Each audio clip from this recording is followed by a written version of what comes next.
Digital বাংলাদেশের এই যুগেও প্রত্যন্ত গ্রামে হারিকেনের আলোয় পড়ে কি বিসিএসে সারা দেশে প্রথম হওয়া সম্ভব? হ্যাঁ, সম্ভব। আর এই অসম্ভবকে সম্ভব করে দেখিয়েছেন নেত্রকোনার কৃতি সন্তান তানভীর রহমান। সদ্য প্রকাশিত ৪৭তম বিসিএস পরীক্ষার ফলাফলে প্রথমবার অংশ নিয়েই তিনি পররাষ্ট্র ক্যাডারে সারা দেশে প্রথম স্থান অর্জন করেছেন। আনন্দিত তো আল্লাহ আমাকে সর্বোচ্চ দিয়েছে। দোয়া প্রার্থনা করতেছি তানভীর জন্য, ভালোভাবে তার উপরে অর্পিত দায়িত্ব যথাযথভাবে মানুষের কল্যাণে পালন করতে পারে। সদর উপজেলার এক প্রত্যন্ত গ্রাম রায়দুম বাগড়া।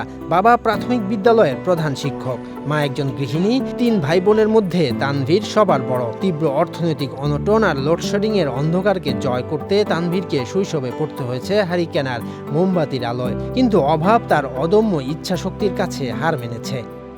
আমাদের বাড়িতে তখন কারেন্ট ছিল না, বাড়িতে বাইরে বসে তারা হারিকেন জ্বালায়া মোমবাতি জ্বালায়া পড়াইছে।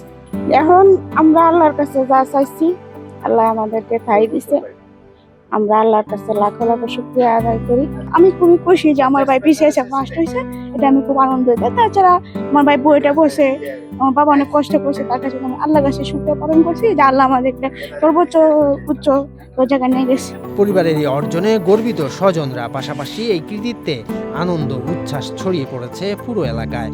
খুবই গর্বিত আমরা। তানভীর ছেলেটাও খুবই ভদ্র এবং সে তার লেখাপড়ার যোগ্যতা, সে ক্লাস 5 থেকে একবারে এই পর্যন্ত যা যত লেখাপড়া করতেছে 1 নাম্বার ভাবেই গেছে। একজন গ্রামের সাধারণ শিক্ষকের সন্তানের হারিকেনের আলো থেকে পররাষ্ট্র ক্যাডারে পৌঁছে যাওয়ার এই গল্প নতুন প্রজন্মকে স্বপ্ন দেখতে ও কঠোর পরিশ্রমে অনুপ্রাণিত করবে। শরীয়তুল্লাহ, বৈশাখী সংবাদ।